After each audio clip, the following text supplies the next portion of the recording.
Hello दोस्तों, आप सभी लोगों का अचीवर पॉइंट के इस यूट्यूब चैनल में हार्दिक स्वागत है, अभिनंदन है।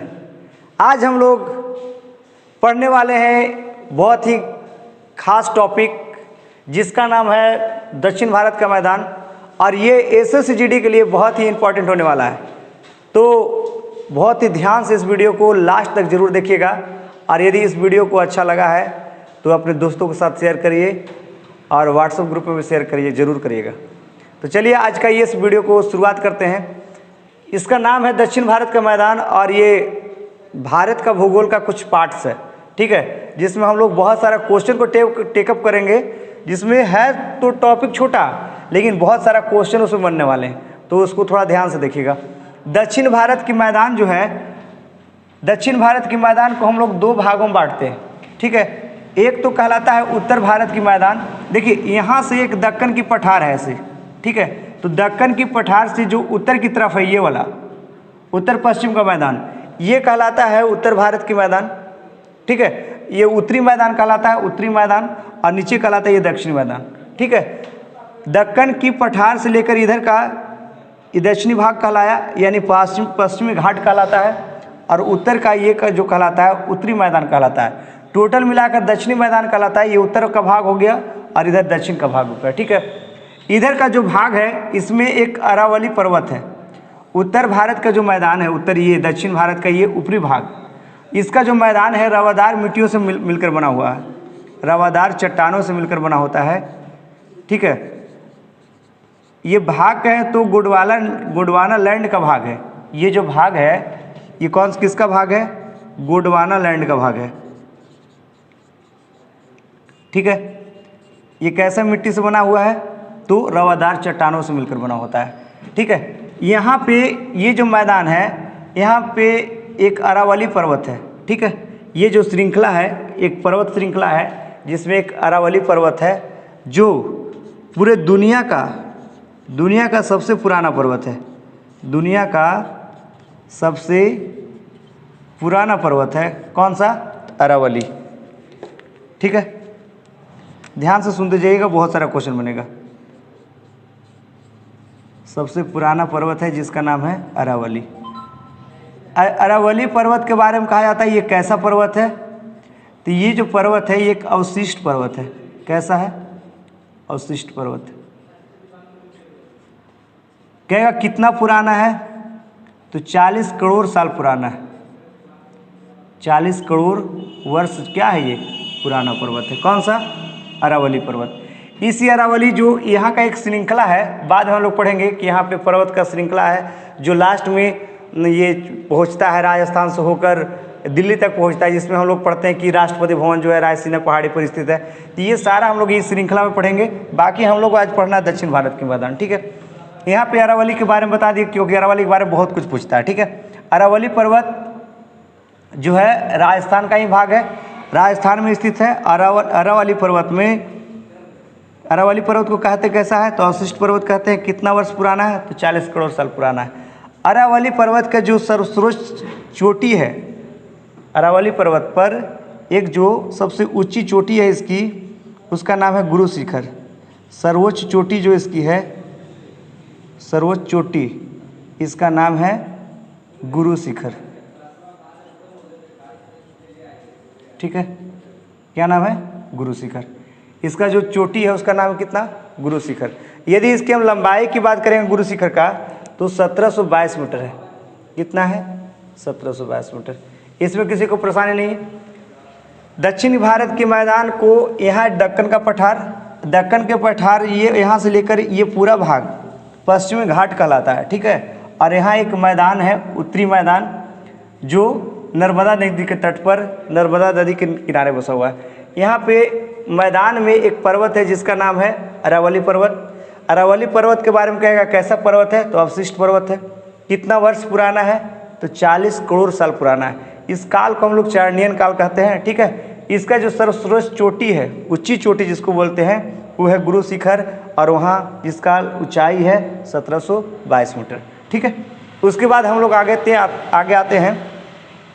यहाँ एक खाड़ी है जिसका नाम है खंभात की खाड़ी। यहाँ पे एक खाड़ी है जिसका नाम है खंभात। इसका नाम क्या है? खंभात। ठीक है, खंभात की खाड़ी। ठीक है, खंभात की खाड़ी से लेकर के, खंभात की खाड़ी यहाँ से है और यहाँ पे है गोवा। यहाँ जो क्षेत्र है क्या है? गोवा। तो खंभात की खाड़ी से लेकर यदि गोवा तक के क्षेत्र को कहते हैं, ये पूरा घाट जो कहलाता है, यानी खंभात की खाड़ी से लेकर के यहाँ जो कन्याकुमारी का क्षेत्र है, यह कौन सा क्षेत्र है? कन्याकुमारी।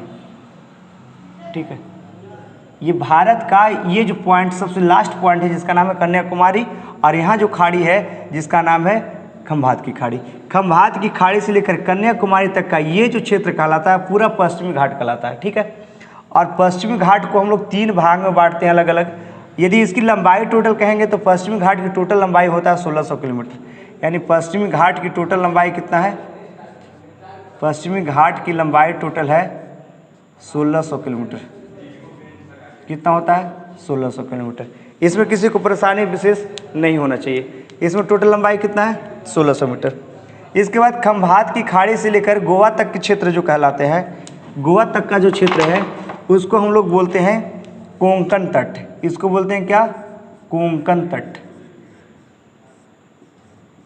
ठीक है, खंभात की खाड़ी से गोवा तक का क्षेत्र कहलाता है ये कोंकण तट। ठीक है, और गोवा, यहाँ देखिए मंगलौर एक जगह है, यहाँ से लेकर मंगलौर एक जगह है, और मंगलौर तक के क्षेत्र का देखिए, गोवा से लेकर खंभात की खाड़ी से गोवा तक के क्षेत्र को कोंकण तट कहेंगे, और गोवा से लेकर मंगलौर तक के क्षेत्र को कर्नाटक तट कहेंगे। क्या कहेंगे? कर्नाटक तट कहेंगे। और कर्नाटक, ये मंगलौर से लेकर ये कन्याकुमारी तक का क्षेत्र, ये जो पूरा क्षेत्र कहलाया जिसको हम लोग केरल तट कहते हैं। क्या कहते हैं? केरल तट कहते हैं। इसमें किन्हीं लोगों को परेशानी नहीं होना चाहिए। फिर से एक बार सुनिए, यहाँ खंभात की खाड़ी से लेकर कन्याकुमारी तक का कुल एरिया जिसको बोलते हैं, कुल जो लंबाई है वो टोटल कितना है? 1600 किलोमीटर का है, जिसमें से हम लोग 3 भाग पढ़ते हैं। इसको पूछता है कभी कभी, बताइए कि खंभात से खाड़ी से लेकर के गोवा तक के क्षेत्र कौन सा तट कहलाता है, या फिर पूछेगा कोंकण तट कहाँ स्थित है, तो कहेंगे खंभात की खाड़ी से गोवा तक के क्षेत्र को क्या कहेंगे? कोंकण तट कहेंगे। गोवा से लेकर के मंगलौर तक का क्षेत्र जिसको बोलते हैं हम लोग क्या? कर्नाटक तट। और मंगलौर से लेकर कन्याकुमारी तक के क्षेत्र को है जिसको हम लोग बोलते हैं क्या? केरल तट। याद रहेगा। इसमें एक और चीज़ खास बात क्या है कि केरल तट यानी कर्नाटक तट और केरल तट, इसको मिलाकर, इसको जब हम लोग मिलाते हैं तो इसको हम लोग बोलते हैं मालाबार तट। क्या बोलते हैं? मालाबार। यानी कर्नाटक तट और क्या? केरल तट को हम लोग क्या करेंगे? मिलाएंगे तो मिलेगा, और इसको बोलते हैं हम लोग मालाबार तट। क्या बोलते हैं? मालाबार तट। याद रहेगा, ये बहुत इंपॉर्टेंट है। कहता है कि मालाबार तट कहाँ स्थित है, तो कर्नाटक तट और केरल तट को मिलाएंगे तो क्या बनेगा? मालाबार तट। और ये दोनों क्षेत्र मिलकर क्या कहलाएगा? ये दोनों तो मिल गया और ये दोनों मिलकर क्या बना? मालाबार। समझे? मालाबार तट बन गया। और मालाबार तट और कोंकण तट दोनों को जब हम मिलाएंगे तो ये पूर्ण रूप से बन गया क्या? तो पश्चिमी घाट बन गया। क्या बन गया? पश्चिमी घाट। और पश्चिमी घाट की लंबाई अभी तुरंत बताया कितना होता है? 1600 किलोमीटर होता है। इसमें किन्हीं लोगों को परेशानी है? फिर से सुनिए, यहाँ से दक्कन की पठार है, और दक्कन की पठार से हम लोग दक्षिण की तरफ आते हैं तो यहाँ खाड़ी है जिसका नाम है खंभात की खाड़ी। खंभात की खाड़ी से गोवा तक के क्षेत्र को बोलते हैं कोंकण तट, और गोवा से लेकर मंगलौर तक के क्षेत्र को बोलते हैं कर्नाटक तट, और मंगलौर से लेकर कन्याकुमारी तक के क्षेत्र को बोलते हैं केरल तट। आगे जब पढ़ते हैं तो केरल तट और कर्नाटक तट यदि दोनों को मिला दिया जाए तो बनता है मालाबार तट, और मालाबार तट और कोंकण तट को मिला देगा तो बनता है क्या? पश्चिमी घाट। और पश्चिमी घाट की लंबाई कितना है? 1600 किलोमीटर। इनमें किसी लोग को परेशानी नहीं है, इसलिए आज का वीडियो हम लोग यहीं समाप्त करते हैं। नेक्स्ट वीडियो में फिर मिलेंगे। आज के लिए बस इतना सा ही। Good bye, thanks.